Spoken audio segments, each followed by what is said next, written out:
you're either going to have the defending champion keeping the belt, or you're going to have the guy who got it 2 years ago snatching the belt back. Bjergsen looking for maybe a little bit more battle storm. The 2-0 for Bjergsen. Woozi outplays and has the run back from game 1. I'm a little bit more unexpected, and I can pull out a lot of things that you might not expect. 有注意他玩一些我不知道的英雄哦。我肯定是会希望我自己会拿了2个 solo 冠军，因为而且是连续的，而且是没有人做到的。I'm back to regain my title.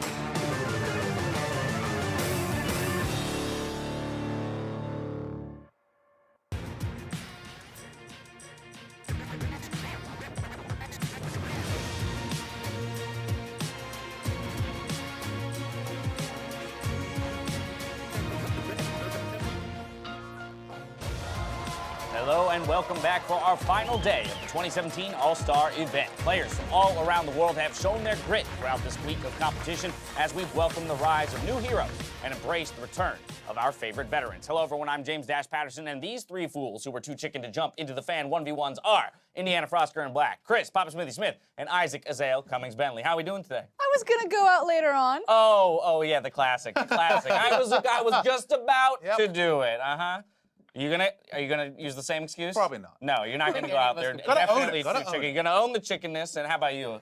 I can play some Nassus. There it is. Let's go. Let's go. Get out there, guys. It's been a ton of fun. Shocks and I have been getting our butts kicked, but enjoying it nonetheless. Last night, we asked you to share some of your favorite moments from All-Stars, and here are just a couple to kick off our day. First up, this one's hard. Alucard Chad tweets about the man, the meme, the legend, and his clutch quadrant. Let's take a look.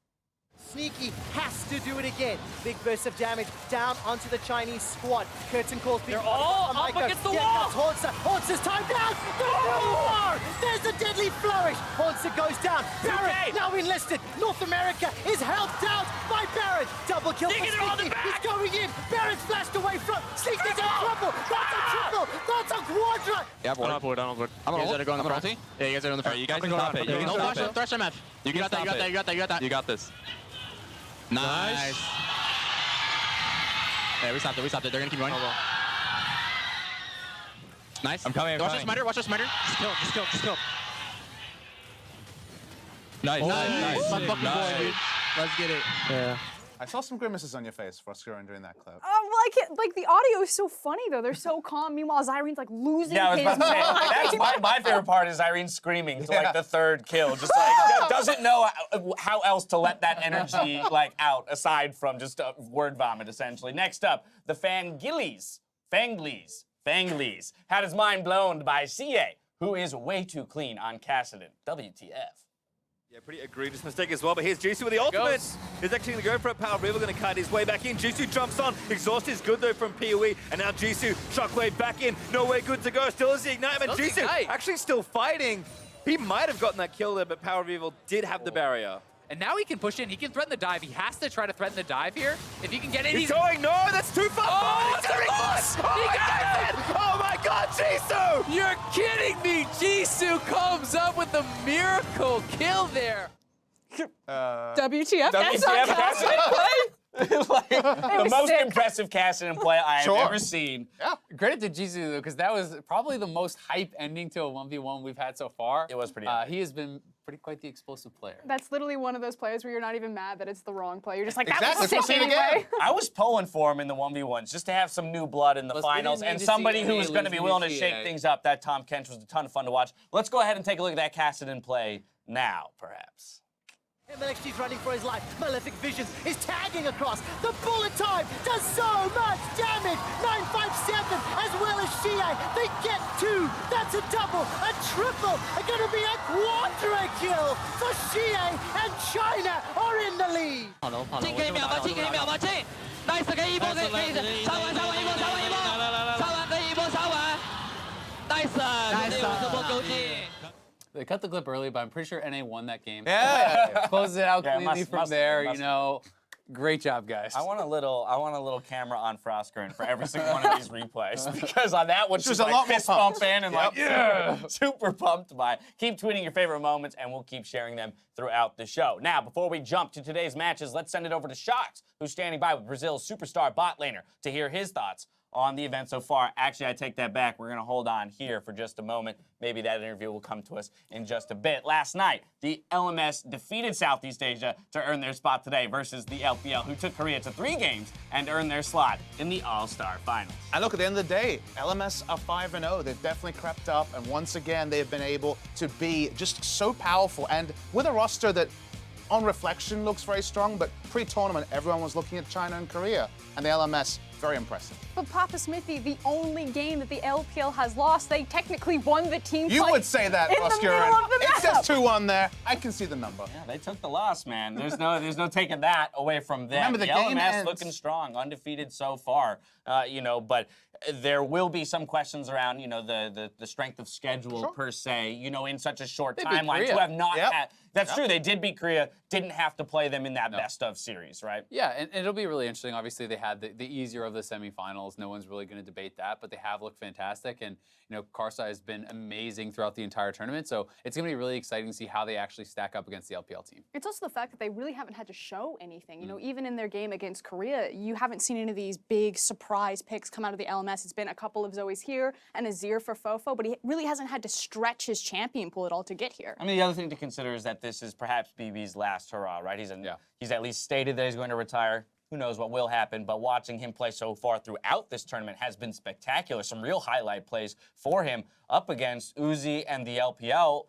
If he comes away with a victory in this best Cancel of the 5, retirement, that's a he's pretty, still good, baby, I mean, that's let's a pretty go. great way either to go out, right, or to reignite. Yeah, we didn't even get to show the pentakill as one of the highlight plays at the start of the day, and it's one of those things where, players have certainly retired in League of Legends, but a lot of them have gone out with whimpers. So to actually go out with a big tournament like this, potentially a tournament victory, retiring on the top is pretty sweet. Now, all this said, even with that momentum behind them, many consider the LMS to be the underdogs in this matchup versus the LPL. So let's talk about this LPL squad so far. So for me, the LPL squad has shown a lot of diversity in their playstyle. They've played from behind, they've played from ahead, they've shown more. It kind of feels like a meta read or a little bit safer. You look towards the LMS and you're like, I don't necessarily know if I agree with a lot of these draft tendencies, prioritizing Rise, letting things like the Xerath, the Misfortune go through, but maybe that was just a read on the GPL and maybe we'll see that shift up. But so far for this tournament, we don't have the same evidence because right now I just think that LPL are just a stronger drafting team right now, but they've been pushed harder. And potentially they've prepped a lot more. So it does feel like, especially as games go on, they have this kind of ability and tendency to play games out cleaner than a lot of other teams I have here, where the solo queue tendencies come through more. And to me also, it's been actually an ability to look at the solo lane as the 2 WE players and really highlight how 957 and Shia, every time I see them up close, my tier list ranking of where these guys land goes up and up because 957 especially has been right up there with Karsa as one of the stars of this tournament. Yeah, and I agree with that, but I think a lot of people will go about the synergy that the LPL squad have going in, doing that 2-week boot camp. On the other side, though, you have 2 J team members, you have 2 Flash Wolves members, especially in their key shot calling positions. So there's just as much, individual, at least flex queue synergy for the Flash Wolves, or excuse me, for the LMS as there is for the LPL. Let's talk about some of the synergies, though, within this team, right? So you've got Karsa and Sword Art, and we've even heard from Ziv that he thinks that those two as a pair have largely contributed to the success of this roster at the tournament so far. Looking over the flip side, MLXG, that's the guy who's going to be tasked with kind of tracking Karsa and perhaps, unsettling him a bit, as Karsa really seems to have found his own in this tournament. Yeah, Karsa has been amazing, and we have been lately hearing a lot of talk about jungle support synergy, obviously with the TSM roster changes, with Ziv talking about it here. It's been such a focal point of the game, and MLXG I think is going to have a good series to be able to at least contain Karsa. He doesn't have to be carrying, but Karsa has been an absolute monster and was pivotal in the LMS taking down the LCK team in groups. So if you don't contain this guy, he certainly could take over. And pretty much 1 and 2 in every jungle statistic for them. You of course talk about the supports as well. Let's talk about this bot lane matchup a little bit, as it is BB against Uzi, as well as Sword Art versus Mako. Yeah, the big guy there, Mako. I think Mako has been so underrated for so long. Like, people sing his praises, but I think he is the cream of the crop, the best support in the world, and unfortunately, he just doesn't get to compete in the region to really prove that. But in this roster, we get to see the dream team, Uzi versus Mako, and it has just been beautiful to watch. And again, it's a uniquely strong performance at All-Stars for the LMS. Remember, Sword Art has actually never been the voted-in support. It has been Maple monopolizing mid lane and removing that third star Flash Wolf from being able to play. So seeing that synergy with Karsa that we know about on the international stage for Flash Wolves, Now it's here with his national team, and that's been really big. Coming away with a victory at your, debut All-Star performance would be a pretty sweet way to go. We'll find out how that match plays out later in the day, because first up, we've got a clash between 1v1 Kings, Bjergsen and Woozi, and I want to know straight up from you guys who you think will walk away with the 1v1 crown. Frosker, and we're going to start with you. Surprise, surprise, I'm going for Woozi. He had it last year. I think he's going to go back-to-back with this one. I think he's shown a little bit more diversity so far than Bjergsen. Bjergsen's been sitting on the mid lane picks. He's going for the kills, even though he did have one of those in the 100 CS win. But Woozi has shown the Syndra, he showed the Vera, so it's AD carry and mid lane picks for him. I'm sandwiched between the LPO analyst and the NALCS analyst, so I feel like I know where these guys are going. So yeah, it is on me.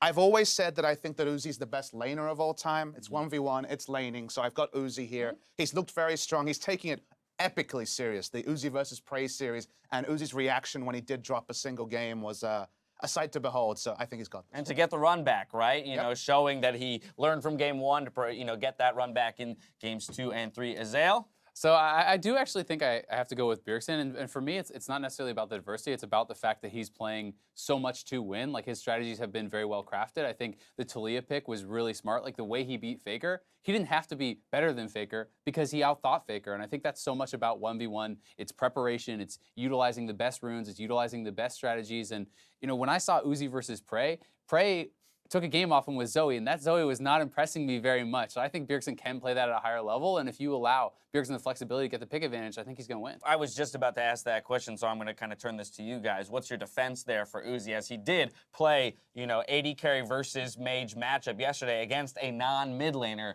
Lost it, yes, did learn from it, but Bjergsen, without a doubt, will understand or be more comfortable piloting some of those mages. So do you think ADC or mage inherently has an advantage?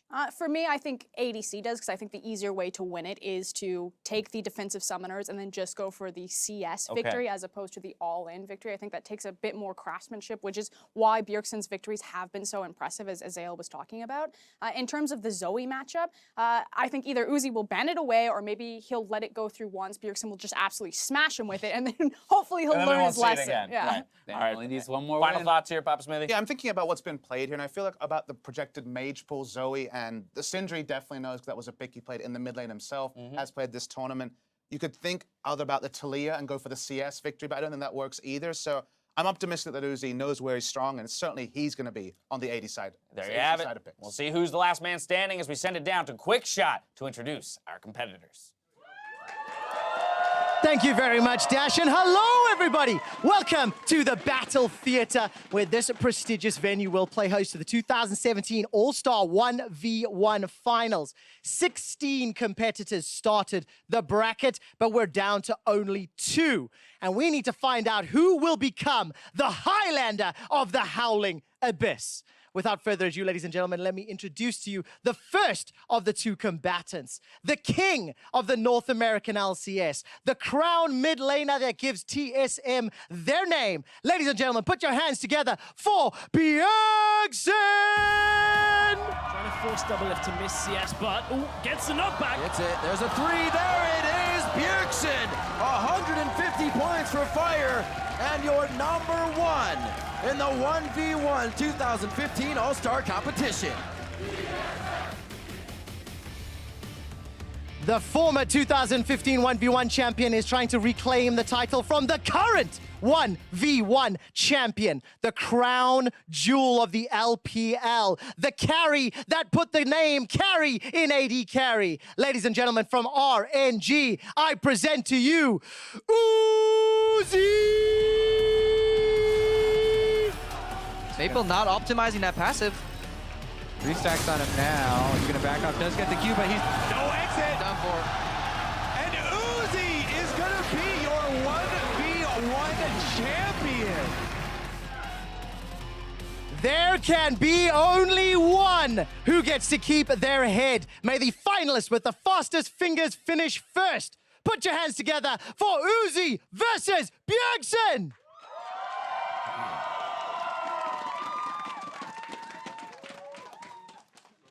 Hello, everyone, and welcome. I am Clayton Captain Flowers Reigns, ending my year the same way I started it, standing here in the Battle Theater next to one of my favorite casting cohorts, Sam, Kobe, Hartman, Kinsler. I'm excited for this. Super excited. I mean, the 1v1s have been really up and down. Some people going for all in for the kills, some people going for the CS, and these two guys have really shown that they deserve to be here. This should be a very exciting match. Like Quickshot told us all, this is the champ from 2 years ago versus the champ from last year. Either Woozi keeps the belt, goes back-to-back, has that cool statement to make, or Bjergsen rips it back away from him and says, no, this is mine. I know, and the stage is perfectly set right now. I've always been a very optimistic person as well. Even though North America was knocked out of the 5-on-5s early in this tournament, it actually gave them more time for Bjergsen to practice for the 1v1s. You know, he had a clear mind. Everybody was, had these cheese strategies trying to 1v1 him and get him prepared. So I feel like there's going to be a lot more diversity than the desk was talking about before. They're like, oh, only a couple of mid-lane champions for him. Now we're going to see some flavor. Well, let's hope we get plenty of that flavor, but for those of you who need a reminder, here's the rules for winning the 1v1 crown here today. You must be the first player to either last hit 100 minions, achieve first blood on your opponent, or destroy a tower before the opponent does. Fulfill any of those 3 win conditions, and you win the game. Win 2 games, you win the match, you get the trophy, you get the belt, you get everything. And let's go over some of the things that we've already seen be successful in the 1v1 tournament. Because as Dale was talking about planning, and planning really does go a long way. We've seen that the futures market, as far as at least your secondaries, has been very valuable to get a lot more potions. Because a lot of these 1v1s have been actually ending before the 100 CS mark, and you want that sustained super early on.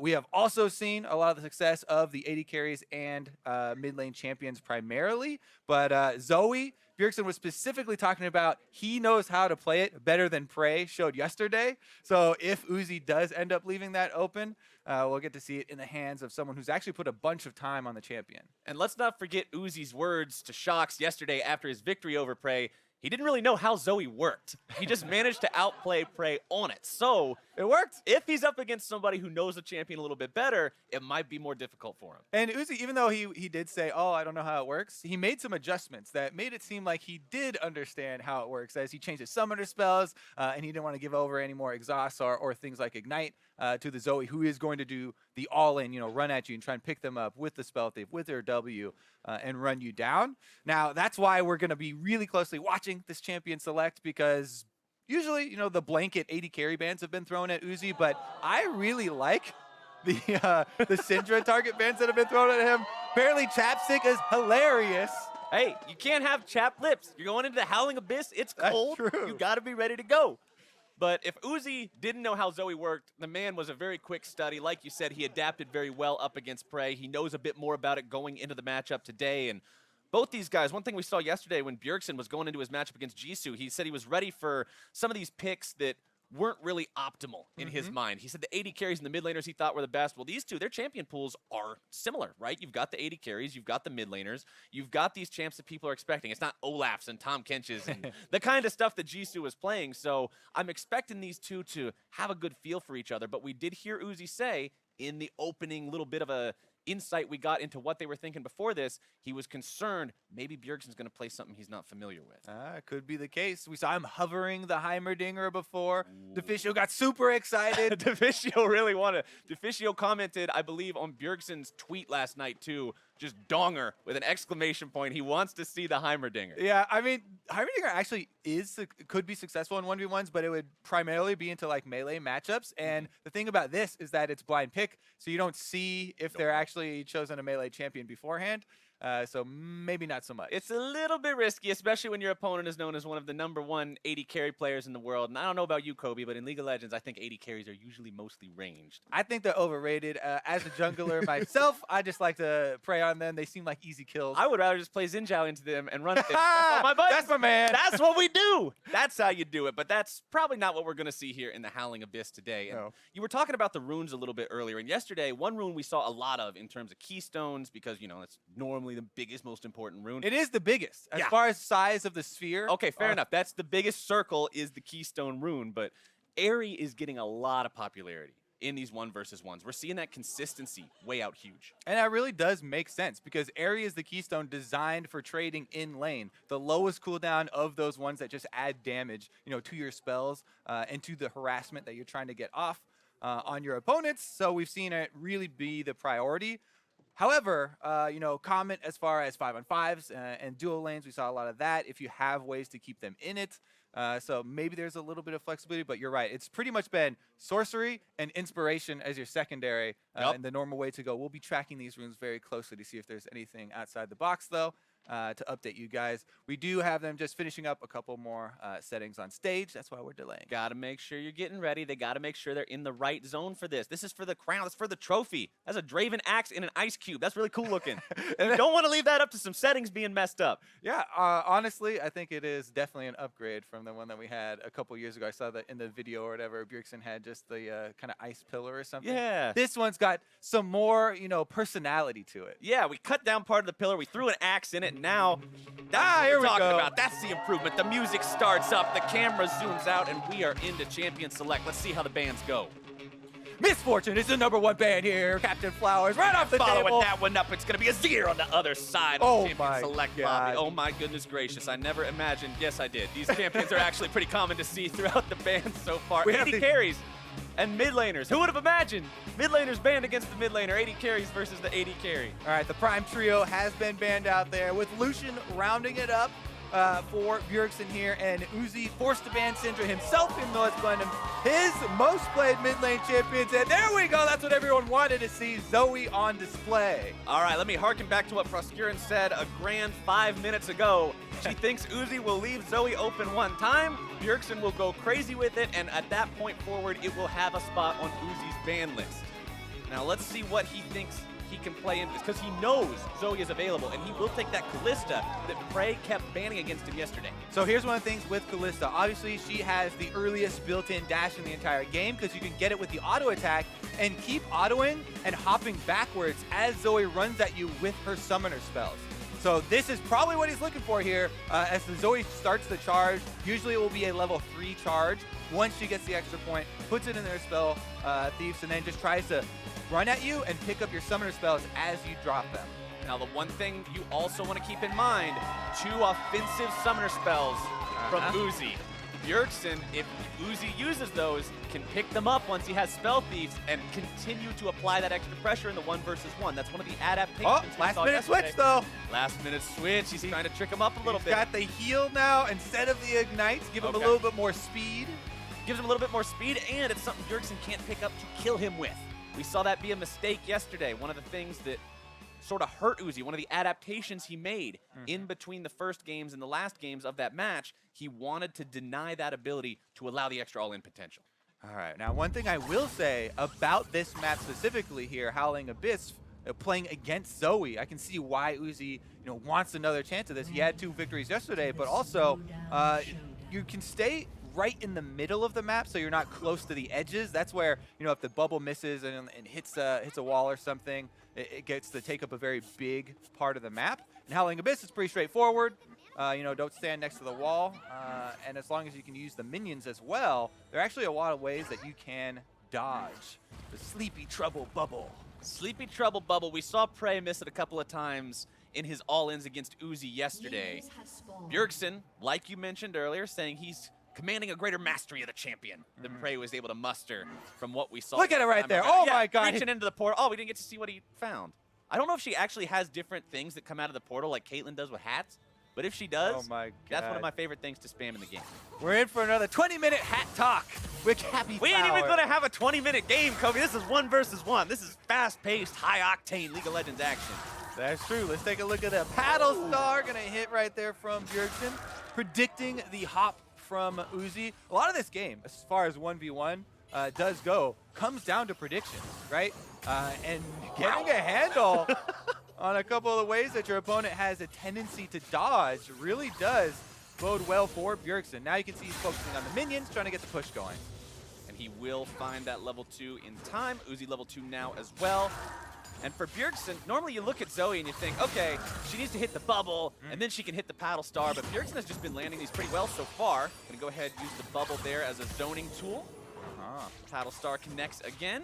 Uzi's got to be a little bit more careful about dodging away from these, Kobe. He's eating a few too many. I mean, you can say be careful about dodging the bubbles, but the bubbles take up half of the map. I was saying, oh yeah, this map's better than Summoner's Rift for dodging the bubbles because you don't have to be in a small jungle corridor, but it still takes up about half of the corridor there. And you can see he couldn't walk back into it, so that allowed Bjergsen then to land his Battlestar anyways, but you still want to dodge it because then you don't get hit with the bonus damage. And you can see a little Zoey bubble there on the ground. It does contain Ghost.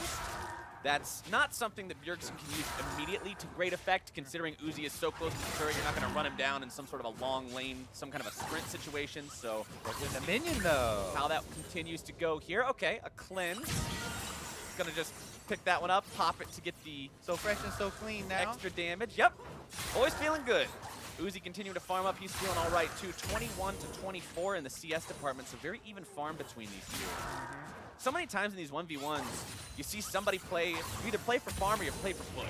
And both these guys seem to be playing the farm game the same as Bjergsen, looking to go in now, able to find the Sleepy Trouble bubble. Battlestar finds its way onto Uzi, who pops the heal. Oh! Nearly down. Barely walks away, but he has both summoner spells remaining. Yeah, very close right there. Uzi almost able to get off and finish up Bjergsen, but now he is going to get the recall off, it looks like. So Bjergsen pushing the cannon minion wave into the turret. Will Bjergsen go up and grab that heal, or will he get back right now? I'm going to go with option number 2 because it's later, and I can see that he already chose that option. I was going to say, you're cheating, and you're looking at the monitor that has the option anyway. You already know. Meanwhile, he was able to perk up the extra 4 potions right there for Bjergsen, so he has a lot of sustain coming back to this matchup. Yes, Uzi is an AD carry, and he does have lifesteal on the double Dorans, but that doesn't mean as much as the constantly chugging potions that we'll see here. Bjergsen now trying to thin out the wave, see if he can look to gain control again. And I mean, potions are such a big part of these 1v1s, right? It's like Papa Smithy said, this is laning. You are essentially just playing through an exaggerated laning phase that the jungler can't mess with. And you've got to respect the value of the potions in that. Bjergsen going to go ahead, drop an Ignite that he picked up onto Uzi there. Battlestar trying to come back in. Does manage to find him, utilizing the ulti. Nice job there on Bjergsen, giving himself that extra little bit of range. But Uzi still looks just fine, using his own potion to heal back up. Bjergsen feeling a bit more comfortable now, has that extra reach with the ulti, but you have to remember, Zoey's ult doesn't really add a big oomph like most other champions. Well, Calista's ultimate has nobody. Doesn't do anything on a one versus one. She actually just can't do anything with it. Bjergsen finds the Sleepy Trouble bubble, can't get a Battlestar in time, just goes for the auto attack. Remember, once somebody does go to sleep from the bubble, the next source of damage to hit them will wake them up from the CC, but will also deal double damage up to a cap. So you got to make sure you try to hit him while he's asleep if you can. 51 to 46 in the CS department. Bjergsen continuing to push up now, abuse the AoE on the Battlestar.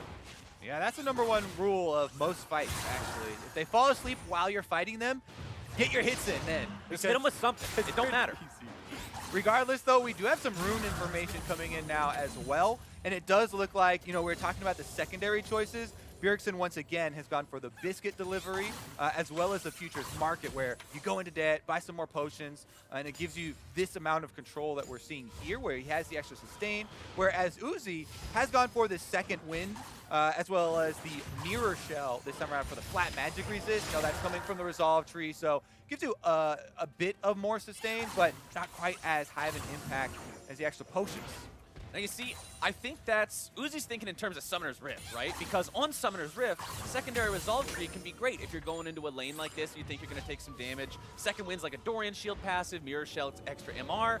But this ain't Summoner's Rift, it's over when you get a kill. Well, also, the Resolve Tree gains some value too the longer it goes, right? Because you went into debt to buy those extra potions, and you're constantly getting value out of your second wind, as well as the flat magic resist. So Uzi here farming up to level 7 now, and he has the Vamp Scepter, so sustain now. He's in a very comfortable spot. Plus, he has the extra tankiness. He's really been able to kind of work through the initial scary part, but now they're walking up with the redemption found from Bjergsen. I always have to stop for just a second and be like, wait, hold on a second, because I see the redemption. I'm like, nobody's playing a support in this game. Nobody's rushing redemption in 1 versus 1. That's true. And then you remember Zoey's on the map, and anything is possible. Bjergsen's still farming these up. 70 to 62 in farm, but Uzi's got a nice HP advantage for now. Steps on the trouble bubble. Bjergsen trying to make that AoE happen, does not find it, so he misses out on the sleep bonus damage. Yep, got to go with the footwork there. Uzi walks behind the minion. Bjergsen gets popped! And he takes the drink. Easy victory there. Yep. Calm Uzi. He knows that it's a best of 3 though. Can't get too excited. Getting a little big for his britches, jumping in like that, straight up in Uzi's face, had very little HP remaining, and Uzi punishes. Yeah, Uzi, he played the grind game. I was just about to talk about how he walked behind the minions, so even though he got hit by the sleepy trouble bubble, they were blocked by the minions, and then Bjergsen found himself very far up, and Uzi easily able to take him out, rends him down, and takes first blood here on the Howling Abyss. See Uzi there with that clap. He knows he did good. Only got to do it one more time, and that trophy is his. He gets his back-to-back goal. Good. Yup, the man did what he needed to do. It was looking a little sketchy there for a while because he was going down in farm. Bjergsen had controlled the waves better overall up until that point. Doesn't matter how good you control the waves if you jump into him and Calista spears you. He's got his resolve tree, gets a bunch of lifesteal, grinds it up, and he's finally able to close out. Now let's see. What is Bjergsen going to go to in his time of need? Because this is just a best of 3. He can't lose another one. He's going to have to go to one of those flavor picks or cheese picks or whatever you want to call them that we were hyping up. Everyone keeps saying, oh, Mike Young's been practicing with him. He's got cheese picks. Oh, my God. Everybody's going to be. What is it going to be, Captain Flowers? What's your cheese pick? Oh, my cheese pick is in Zhao because I only played 2 champions, so I'd probably play that if I was in this, but that's why I'm not in this, Kobe, because these guys have a little bit more up their sleeves than I do. My sleeves are a little bit constricted. Uh-oh, more chapstick. More that's chapstick. The answer. That's the cheese right there. You got to get the chapstick, make sure the lips are comfortable, then you can start thinking about what you're going to do in the game. Out of the game, that's what comes first. It's really about the second layer of protection there. The first layer just kind of softens it up, but now he's ready. Now he's ready to go. But you know what I want to see in this second game is whether or not Bjerg takes the same approach to it that we kind of saw Uzi and Prey take to their third game yesterday, which is where they took the same champs that they had played earlier, and they had both lost once on each. So you're saying it's not the champ, I messed it up. It was my fault, it's not the matchup. Does Bjergsen see it that way? Is he comfortable playing the same matchup again, thinking he just misperformed it? Or is he thinking, okay, Zoey into Calista doesn't do as good as I thought it was going to do. Let's Too bad, Captain Flowers. We will never get to the center of that Tootsie Pop. We will never know the answer because Uzi has banned it out. Well, Froskuren, you were right. She said he was going to play against it one time and then ban it away, and Uzi will ban it away in the second game. But you're giving free credit there. She said he was going to lose to it. Froskuren, you were wrong. I rescind my previous comment. But now, the Syndra is open. That's the thing. You ban away these 3 champions last time that you respected from Bjergsen's pool. You had to remove one of them. He decided Syndra was the one he was most comfortable with. That is available for Bjergsen now, while Bjergsen's bans will remain the same between games 1 and 2. The Calista, he says, is not as much of a problem as any of these 3 would be, and it looks like Bjergsen is going to break out what he used to beat Faker. Oh, baby. In the same matchup he used to beat Faker. Who's the better Syndra? Uzi or Faker then? Is Uzi... So wait, if Uzi wins this one, do we say that Uzi is the better Syndra than Faker? We probably say Uzi is the best player in the entire world of all time since the beginning. No, we'll have to... we'll have to dial it back a little bit. He'll have the 1v1 trophy. He will have won the matchup that Faker lost.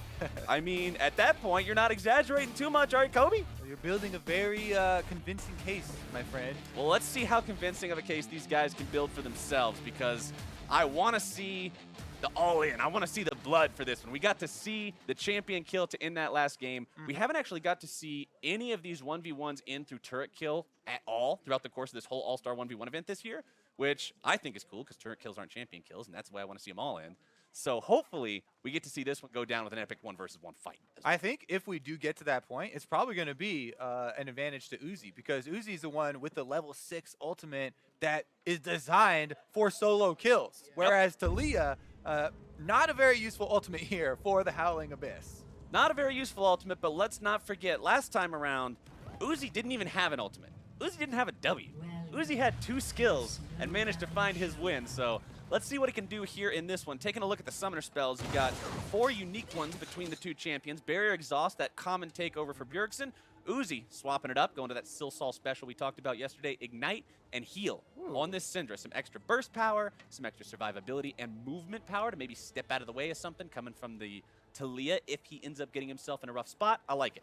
Nice reference, by the way. Some throwback NA. I've been playing it for a long time, too. I've been playing since 2009. I wasn't good in 2009 like you guys were, but I've been playing since then. I see you, Captain Flowers. All right, well, as far as the runes go, we can update you once again. Woozi, he's sticking to his Mirror Shell in Second Wind Resolve combo, whereas Bjergsen goes for the Futures Market as well as the Biscuit Delivery, and he's all about heavily drinking in the 1-versus-1 matchup. Gotta keep chugging those potions and going back to base. We know how Bjergsen likes to play this one. He wants to shove out, pressure Woozi, keep him under the turret, make him have to respond to the minions, and win through that sort of pressure. That's how he managed to beat Faker. And remember, a little bit different turret damage to minions on this map, as we've seen over and over. A lot of guys have gotten used to it by now, but if the ranged minions take much damage at all, then they just get one-shot by the turrets. So you don't want to prep those yourself, just wait for the turret shot, and then you can finish it off, whereas the melee minions on Howling Abyss are very similar to ranged minions from Summoner's Rift. You can see Woozi trying to adapt to that right now, but that turret damage you were talking about can make it very, very difficult. At that point, what do you even do as the Syndra? The minion is at half HP. You pick it up, and you throw it in his face. Well, what happens if you don't know to pick up the minion ability, Kobe? He doesn't have it learned yet. He's got his soccer ball kick. Too bad. Well, too bad. All right, too bad. So sad. Sayonara, you missed out on this one. Bjergsen going back to base. Woozi slightly off the mark for interrupting it. 15 CS to 8. This is exactly the game Bjergsen wants to play. It's slow and it's steady, but it wins the race. Pick that sucker up. There we go. Oh, he's level 3 now. Now he has the ability to pick it up. This is going to be interesting because Woozi only has one Doran's ring at the moment because he didn't have to go back. And Bjergsen, with that early recall, has given kind of wave pushover back to Woozi. However, the extra ability power here from his second ring might be the difference. And if you're talking about looking towards all-ins and 1-versus-1s, the Talia would theoretically want to get that done before level 6 if he really thought it was going to come down to it. Unfortunate skill shot placement there for Woozi, just slightly off on both of them. Bjergsen stepping back to grab his health pack. Will continue pushing up into this wave. Got a lot of work ground down, though. Does have a lot of work ground down, gives him the extra speed, though it does reduce the amount of shots that are going to come out. He has a very healthy CS lead, though, so yeah, it's either go super long, for the CS lead and just kind of work around the Syndra ultimate, maybe build some defenses later on. Biscuit Delivery has arrived here for number 1, so that will help as well for the sustain and for kind of grinding out that CS lead that he's been able to accrue. And Biscuit Delivery, I mean, it's not a mastery, or a rune, excuse me, that you see a lot of the time on Summoner's Rift, so I think a lot of times people forget that not only does it function as a potion, it also gives you extra mana whenever you eat them. So that's going to help him as he continues to play this out and continues trying to play this shove game. One of the most important things is, of course, dodging in the skill shot matchups here. And as we've seen, some pretty good dodges there from Bjergsen, avoiding a lot of the damage at the moment, but it doesn't really cost Woozi that much. As you can see, very high on mana. Ooh, nice placement there from Bjergsen, but Woozi responding with some well-placed abilities of his own. Bjergsen needs to be very mindful of this. If Woozi ticks level 6. And remember, Woozi is also running the Ignite. So that will stick on him even after the barrier is going to time out if they're trying to look for that burst. Bjergsen respecting what Woozi can do here. Woozi 3/4 of the way to level 6. Bjergsen now finding his own ultimate ready to go. But like you mentioned earlier, Toby, it doesn't do anything. You can throw the wall at him when he's backing and sort of delay him a few seconds, but outside of that, you won't get much use out of it. Yeah, he could try and go for a back himself and then ult back to the lane maybe and use the extra item power as a little bit of a advantage, but Woozi's doing his best to clean out the minions right now, and we'll see if Bjergsen does. He actually did skill it, so probably going to use it back to lane. He skills it, and he also picks up a completed Mercury Treads. He wants to make sure he not only has the movement speed to step out of the way of the skill shots from Woozi's Syndra, but he wants to make sure that if he does get hit by the stun, it's going to be lessened, and whatever he gets hit by, the extra magic resist will make it so maybe he doesn't get 100 to 0'd, and he can continue to survive and play this farm game that he's still up. So instead of using it to get back to lane quicker, he's decided to cut off the minions. This builds up a double stacked wave here. You can see there's a ton of extra range minions. So he's ensuring that they kill off more of his minions and push towards him. Now, that's a good strategy in getting a bigger CS lead if he can still get a lot of these last hits under his turret. Right, and it also works because he's already ahead. He doesn't have to worry about little losses like that, but now Woozi's got him in a spot he might have to worry about again. Woozi not quite finding the scatter the week he's looking for there. Bjergsen sitting with a 12 CS lead over his opponent, but he's still only slightly over halfway to the goal, so quite a long way to go. And considering Woozi now has that level 6 potential, that all-in threat, Bjergsen will have to play this very, very carefully. It was his own audacity that bit him last time. He can't fall into that same trap. Yeah, and you can see Woozi's really fishing for it.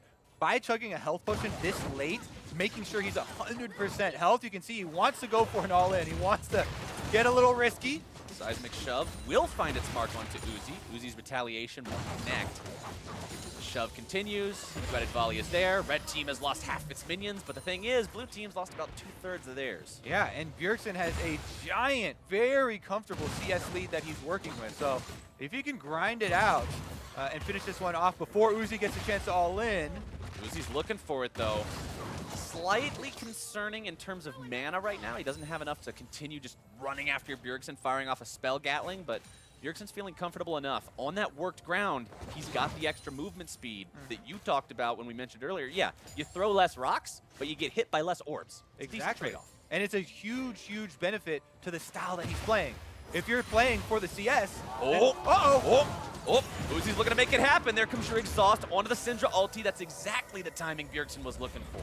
So one summoner down for each of them. At this point, Woozi doesn't have the extra move speed from the heal now to help him in the all-in. You know, maybe want to close some distance or something. But Bjergsen now without the exhaust for the Syndra ultimate. That could be critical if Woozi decides to actually go for it. At the same time, though, we got to keep our eyes on that CS timer, because I was talking earlier, I was saying, look, it's barely over half. Well, it's starting to climb up there now. Bjergsen has a massive amount of minions to farm up right here, right now. He just hit 75. There's 4 more waves to go, and he's done. Actually, that's a good point. 80 seconds left on the ultimate from Woozi, so there's not going to be time for it. And Bjergsen, it looks like he has really done his homework this time around. He's set up very nicely to try and take a CS victory and push it to a deciding 3rd game. 3rd and final match we could be looking at here. Bjergsen will continue to find those minions, 84-74. And what you always end up seeing in these games, you can try to play the farm game, you can try to deal with Bjergsen here, take your time, but eventually you hit the point where he's at 90 farm, 95 farm. You just can't wait anymore. And if you're Woozi, your only option left is run at it. And remember, Bjergsen can use his ultimate once again to either double stack the wave or get back there. Since he's just walking, looks like he's going to use it once again to try and get the minions in his advantage. Continually backing here when the extra cannon minion for Woozi's side is going to help them push. So Woozi stays behind in CS and he knows time is working against him. 85-87 now. Woozi wants to control the health pack away from Bjergsen. Will do so. 15 seconds left on Uzi's ultimate, though. Syndra's ultimate will come back in time, just barely here, for another attempt at an all-in, and he has to go for it. He's got such a small window to work with. 94 is the count for Bjergsen. 1 minion wave should he find them all. 1 second on his ultimate, and now it's available. All right, Bjergsen knows Uzi's got kill threat. Let's see what Woozi can do with this. We're going to make the all-in happen. Starts off with the ulti, able to find Scatter of the Weak, but it does not look like this is going to work. 1 melee minion died.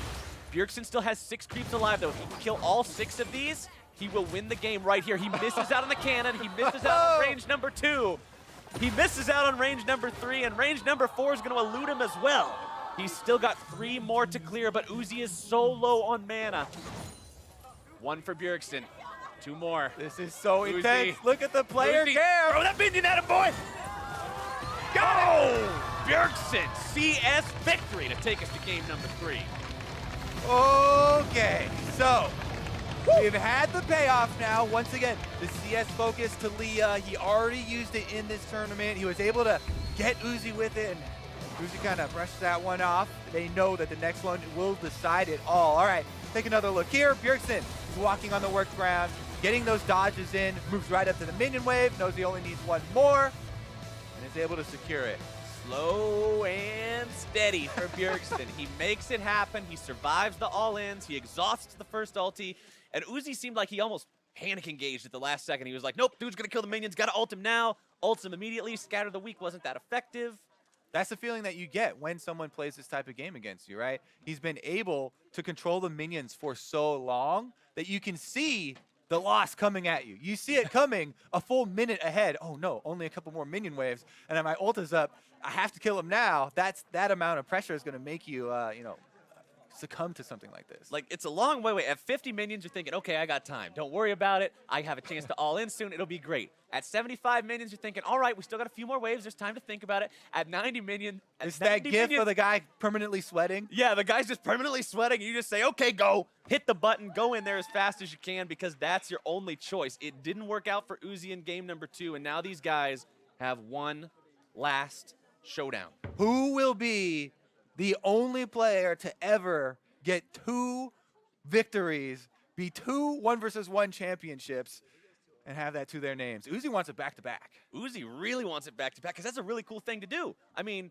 for Bjergsen, taking the belt back is awesome. But then, to get a chance at having it back-to-back, he's got to win this year and next year. Yeah. Woozi's already there. He's halfway to it. And he just has to win one more game here. But maybe this is when we see that thing he was talking about, that secret Bjergsen cheese pick that he was worried of. I guess, but I would have thought he would have pulled it out last time when it was game point, you know? But he had confidence in the Talia minion-focused strategy. He knew he'd beat Faker with it. He said he can beat Woozi with it. We were talking about if Woozi does this, is he better than Faker? We haven't found anybody better than Faker yet, Kobe. It's pretty hard to do. We're still searching. Anybody out there have an application? Sign up now. You can We send want it you. to us. Email captainflowers@yahoo.com. That's not it. That's not it at all, but we're not going to give him You a probably email address. you probably still use some AIM or AOL or something like that. All right, my email address aside, let's see what Bjergsen and Woozi are going to summon up for this third and final game in this 1-versus-1 finale. Bans the same for Bjergsen so far. Woozi copying what he did in game number 2, still respecting the Zoey from game number 1. Now, Bjerg, what's it going to be? Is he going to ban the... Okay. Yep, bans embarrassing. We don't have to wait too long to get these answers, these questions answered here. They've been very similar. All right, Syndra banned out. The Rise is open now. He had previously been banning Rise out. Rise is now available for Bjergsen to pick. Bjergsen can also pick Talia, go for the same strategy he went for last time, but we get to see the Rise? Yes, we do. Now let's see how Woozi wants to deal with that. Is it going to be Calista again? He had a good showing on it in game number 1. He had it banned against him in his semifinal against Prey. I'm a predictor, man. I did it. God. Put me on the analyst desk. Captain Flowers from the future here. Yeah. No, don't put me on the analyst desk. I probably just talked about Starner. Let's not do that. But in this game, Exhaust, Barrier versus Ignite. Woozi might change him at the last second again. We don't know, but Rise does not have the ability to steal the summoner spell away. So if Woozi wants to go full offense all the way in with those summoners, it could totally work here. He can. It's just so difficult against Rise. There's a reason why so many of the mid laners just love this champion so much, even though a lot of the teams weren't able to find victories, and notoriously, Rise did not have a very good win rate at Worlds. However, in the 1-versus-1, this is where he's going to shine, right? He has the Rune Prison. He can just lock down the Calista, remove one of her greatest strengths with the mobility, and then Rise, once he can proc the passive as well, you get your own mobility as well as an extra shield. So this seems like a pretty good matchup here for the Rise side, but Woozi was already able to take down Bjergsen with the Calista in game number 1 and able to grind it out till he got a bunch of lifesteal and just control around that mid lane. I want to see if Bjergsen ends up using the Rise ultimate to make this happen, because Bjergsen has been part of some of the most iconic Rise ultimate moments in the North American LCS, and I want to see if he can add another notch to his belt with the All-Stars. Would you rather have him pull something crazy with Rise ulting minions and having some weird like double minion wave strategy, pushing in and getting a turret kill or something like that, or would you rather have him go for a kill like we saw with the Tom Kench earlier? I want that one. Yeah, that one has champions killing champions. The first one only has champions killing minions. That was actually my favorite 1v1 of the entire tournament. The phase rush Tom Kench running halfway across the lane back after he had gotten his ultimate off to get the munch down. Here we go, though. Let's take a look if Uzi's going to be able to control the wave early. He's got the presence in the brush already established. Yep, he's controlling the side areas. He's got his Howling Abyss strategies on lock, but now we'll have to see if he can manage to defend his title, secure his crown for the second year in a row, or if Bjergsen will manage to snatch it back at the last moment. Bjergsen just hanging out right now. Not wanting to go fight the Calista mano a mano at level 1. Rise doesn't have multiple spells to work with at this point. Only has the Overload right now, so not really going to worry about it. Just wants to hang back, not risk the health bar early. Remember that Uzi runs press the attack here on the Calista, so you have to really respect the chase down. Yep. Once he stacks it up, gets that 3 proc, makes you exposed to extra damage. Well, I guess it doesn't even have to stack it up there. It gets some nice harassment onto Bjergsen, who was just walking too close. Just a freebie there. Bjergsen will try to farm up as good as he can. He is down in levels right now, so he doesn't want anything to do with going up towards Uzi for a fight. Uzi also having that Ignite. Worth noting that he did not change summoner spells at the end this time like we saw in game number 1. So full offense here on the summoner spells. Bjergsen with Exhaust and Barrier, he'll be having a little bit more defensive capability for himself. Let's see how well he does farming up underneath this turret. It's going to be a bit difficult, I think. Yeah, let's see. So none of the rain minions right now would die to one shot except this one on the very top. Cannon minion goes without him collecting any gold. So do the melee minions. But he's in there! No, a turret shot onto Uzi. Have to worry about the rend. Very unlucky there. Bjergsen backing himself up. He actually gets the better of that trade thanks to the turret. He has an extra potion as well. Remember, starting off Dorian's Ring versus Dorian's Blade, you have 1 extra pot. Yeah, and Uzi with a dominating CS lead here, absolutely crushing it. So Bjergsen already in the position where he's going to have to look for a spot in the game to try and get the 1v1 kill. Because Uzi, once again, on the AD carry, he's getting the minion wave control. He has a bunch of lifesteal. The tables have turned this time, Kobe. Exhaust comes down. Uzi looking to continue this fight. Nope. Just ran. That's that disengage I was talking about. The Rise can pull off. When you Rune Prison, you proc your passive, you get your own shield and a little bit of speed to walk away. It actually baits out a summoner spell advantage here. So Bjergsen may want to reset and then look for the all-in, or sustain off of the biscuit that has been delivered to him. Well, he's definitely not playing for the farm victory. 14 to 34. It's just, I mean, we're only 3 minutes into the game, but it's practically a non-viable win condition at this point, unless he can just start zoning Uzi completely away from participating in the game. If low enough HP, he'll have to get back, so let's see what he does come back with. See if he does decide to go for some sort of an all-in. Uzi taking his health back is going to make things worse. Yeah, there's so much of an advantage to controlling the early waves. Not only can the enemy not fight you in the minions because they'll take extra minion damage, but you get access to these rooms that are going to give you all your mana and health back. So Uzi is able to get off his recall, buys... Never mind, changes his... Ooh, okay, dagger. Hanging out, waiting for money, waiting for some more money. Okay, long. Uzi's got plenty of money, dude. Yeah, he's ready to go. Ready to go. Pointing the spear straight towards Bjergsen. This one's for you. He's calling his shot on his way back down. He sees the back-to-back championship in his sights right now. 42 CS to his name. And level 6 acquired. Level 6 acquired, which means 3rd point in Rin. Yes. That really important power spike. 3-0-3-0, the skill allocation if you're playing Calista on a 1 versus 1. Not much use in allocating your Ghost or your ulti, considering you don't have a buddy to use them with. So Bjergsen coming back now. 2nd Dorian's Ring, Ruby Crystal, Fairy Charm. What's the City wants to do here? Likely going for that all-in against Uzi. Prepping him with a little, prepping him with a little poke. Uzi does have plenty of life steal, as we mentioned, now with an extra Dorian's Blade worth of it. And once again, focus on the minions. Get them pushing in his side. Once again, focus on the minions. Also, damage coming down onto Uzi here as I take a look at the inventories and see a very similar situation to what we saw in the past with potions. 1 for Uzi, 4 for Bjergsen. So Bjergsen's fine taking some more of these trades. Even if he loses out on them initially, he will heal up. He will be in a better spot at the end of the day, but not if he keeps eating those pierces. Root down. Ooh. That minion blocked a lot. Yeah, that minion, that's a hero minion right there.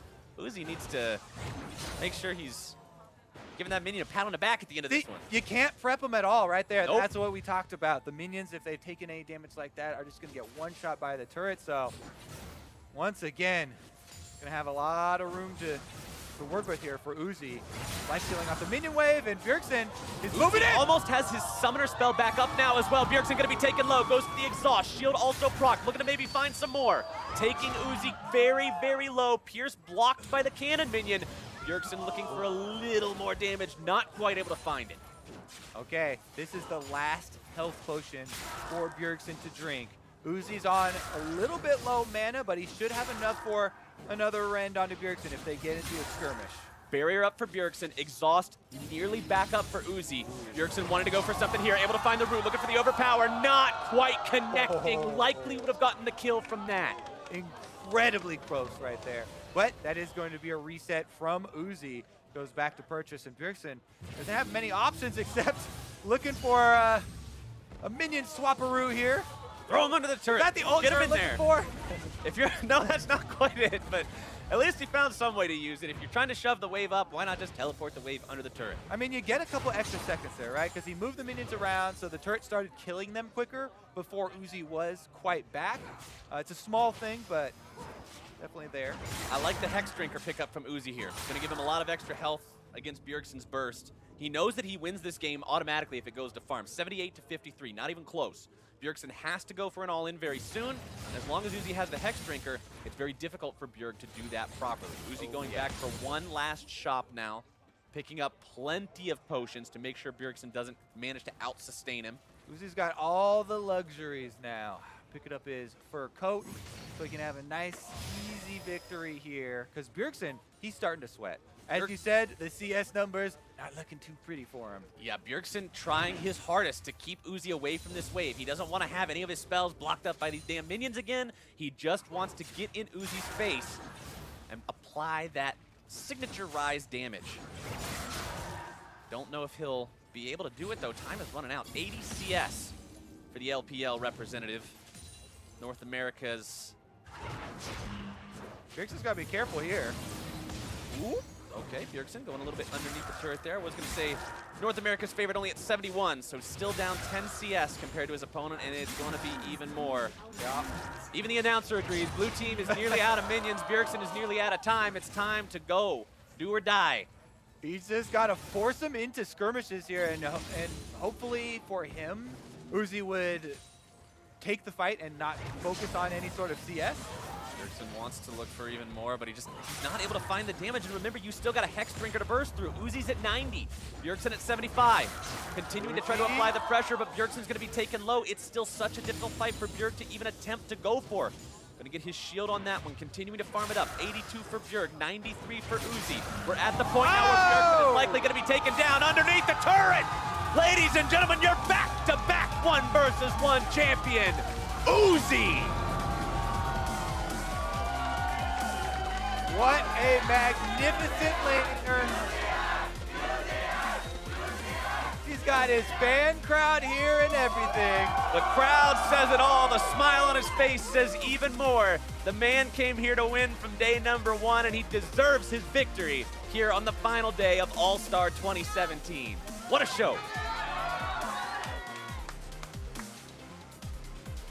Now he's going to have another trophy to sit next to last year's, and he's going to be looking forward to the 3rd next year. I'm pretty sure that he'll always get voted in as long as he's playing. As long as he keeps winning like this. There's another look, though. He even corners Bjergsen inside the 3 ranged minions.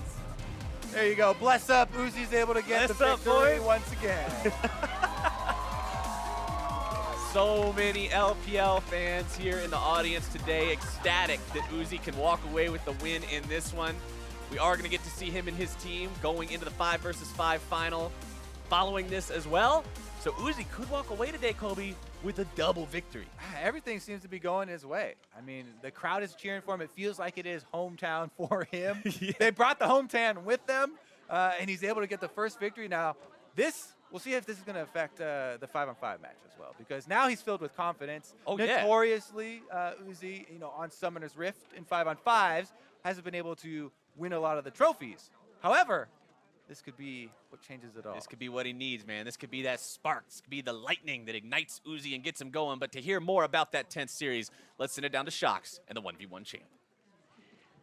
Yes, for sure. And Uzi is here in front of a lot of people in the audience. How does it feel to be crowned the 1v1 champion once again, Uzi? 再一次获得solo 赛冠军，你有什么现在有什么感受？真的非常的开心，就自己其实真的是没有想过可以再拿到这个比赛的冠军。I'm just feeling really happy right now. I never imagined I can win this one more time. Well, it looked like a very tough matchup. Bjergsen is obviously a good opponent. Tell me about that last matchup. Why did you choose to go for the Calista, and how difficult was that last matchup for you? 那比尔森肯定是个很厉害的对手。想请你问一下，你最后一盘比赛为什么再次选择卡丽斯塔，然后怎么样赢的？因为我自己是比较喜欢玩 AD 英雄的，然后再加上呢ban的比较多嘛，然后版本的关系，也就这个英雄可以在前期可以去和 AP 英雄打一下嘛，然后就是其实我也没有试过，就是尝试一下，就其实也是没有办法的。对。So he's AD. So is he? So I'm a AD carry main, and I play a lot of AD champion. So in the current meta, there are 4 good AD carries, and Calista is the only one remaining. The rest are all banned. So Calista is really good early game, and I try to play it out to see how it goes. Well, logically, you did fantastic. And I do have to ask you, yesterday you told me I wasn't sure what Zoey did, but I still beat her. And then today, you left Zoey open again and then beat Bjergsen with it. Did you have some specific practice before going into this one? Did you find out what Zoey does? 就你昨天打Zoey的时候，你有说你不是特别了解Zoey的技能，那今天你又放出来了Zoey，想问一下你是找到了克制Zoey的办法，你才放出来的吗？就其实这个英雄就是我是真的不是特别了解到底打谁好打，然后第一盘是试了放了一下，结果我发现好像我不可以赢他，然后就选择后面2场ban掉了。So he's still not sure how Zoey works. He doesn't know which champion is bad or good against Zoey. But for the first game, he just tried out and he figured that he can beat Zoey, so he banned in the following matches. All right. Well, you did it here, but this is only half of the work today. You're now the champion in 1v1 once again. That's also for the LPL. And now you're going up against the LMS squad for that 5v5 trophy. So has this victory given you enough confidence to make sure that you can win that next 5v5 as well? 就你现在其实今天工作还没有结束，你现在只赢了前半段，拿了单挑赛冠军。那么接下来你要打5对5了，那想问你有没有信心赢得？会不会这个比赛的冠军给你信心赢得接下来的比赛？非常有信心了。然后就是因为已经拿到了第1个了，就是第2个也必须拿下。So I'm really confident at the moment. I already won the first one, and I have to win the second one. All right, fantastic. One more time for your 1v1 champion and all-star, Uzi! Fantastic stuff here and wonderful victory from Uzi. Back over to you guys at the analyst desk. Thank you, Shocks. Uzi crowned yet again our 1v1 champion, 2-1 victory over Bjergsen. And as we talk about these back-to-back victories for Uzi, I want to take a stroll down short-term memory lane, roll back through these 3 1v1s as they played out. The first one looked rather close. Zale, I know you have some criticisms for Bjergsen and the way it ultimately played out because he looked positioned for the victory. Yeah, I mean, I just thought the advantage that he had in the first game, he should not have lost it, right? Like, he was up 15 CS or more. He still had both his summoners available. He actually had 4 health potions available at this point as well. He just underestimated the damage coming in from Uzi, but, like, at this point, you don't even need to play to trade as Bjergsen because you have such a big CS advantage. If he just farmed it out, that first one is basically a free win. Yeah, I completely agree. There's also a couple of issues where, you know, making this back right here when Uzi takes on the Syndra, he does make the CS lead, but, you know, not itemizing to the MR, looking for the AP instead when all he needed to do was play for that CS victory to win the game. And then the third game, ironically, was the CS victory on the other foot. Because he actually opted into the Rise with Talia available, he was looking for a bit more battling. Such a big CS lead, Bjergsen had to try something. It wasn't going to work, and Uzi back-to-back champion. Yeah, Uzi played incredibly well. I think like there's not really much to criticize on his side. I think that Calista, especially the way he's actually threading the spears through to continually get Rens, to harass Bjergsen down, to maintain the push, like he played it very well. And and back-to-back 1v1 in a mode that I think a lot of people, especially with blind pick, would consider to be somewhat random is super impressive. That's the thing I was going to say, right? There's only so many variables in that 1v1 that Woozi can control, right? He doesn't get to choose outside of the bans what champion ultimately Bjergsen's going to play, and only gets to choose his without having that knowledge. So playing within the matchups that were presented to him quite well to get the 2-1 victory and remain our back-to-back 1v1 champion. I think it's pretty interesting, though, because as Shox mentioned, this is only the halfway point of the day here for Woozi, as he has to go up against the LMS now and try and get another title, take another trophy home here at the end of 2017. I mean, effectively, he's all warmed up. He's ready to go. He had his warm-up game. He doesn't need any practice 1v1. games like the rest of them. Exactly. And he's the best 1v1 player, so if he Best loses, clicker. it's not his fault. It's not his fault. the rest of the It team's must be fault. the other Exactly. four. All right, well, turning to the finals on Summoner's Rift, we've got LMS taking on the LPL. And in this matchup, who do you think is going to come out on top? So prediction segment one more time. Okay, so surprise, surprise, I'm going to vote for the LPL here. Now, the thing is you go through the LMS games, BB and Sorter have been a big reason why they've won. They've won by themselves, though, so Karsa's not giving them any attention. They actually have just been playing that well. Right. That said, now they're looking across from Mako, Uzi, and MLXG. He loves to give attention there, which means Karsa should have to change up his style and answer that. Guys, it's a finals desk, and I can't vote for Korea, so it's always a bit weird. I'm already unsure. So we skip you, right? I mean, if that's how you want to do it. But no, at the end of the day, I'm going to pay it forward. LPL beat the LCK yesterday, and the thing about this team By here... transitive property. Exactly. They are now That's the new one Korea. thing, and I There could it stop is. my sentence there, but what I'm also seeing is I'm using words like macro and win conditions at All-Star to describe LPL. They had a better understanding. They clearly have got the fruits of all their labor when it comes to all the practicing. So I really do think it's going to be LPL, and I'm going to say about a 3-1. I mean, they had a water bottle boot camp, man. That's true. All right, That's so true. they're set up for success. 2-week water bottle boot camp. Isaiah, what do you think? Exactly. I mean, they put in the practice. It's been showing Bought very the water well. bottles. Yeah, bought the water bottles. I'm also in the LPL camp, and you guys have kind of covered the reasoning there. I will say, if LMS wins, I do think it looks like Sword Art and Karsa playing incredibly well together. If you can control vision, if you can have that advantage there and allow Karsa to get on an aggressive jungler to take over the game, that's to me what a series win looks like for them. Ever the analyst giving me both sides of the coin there. Isaiah, we'll see which dream team will prevail after a quick break. LMS versus LPL kicks off when we return.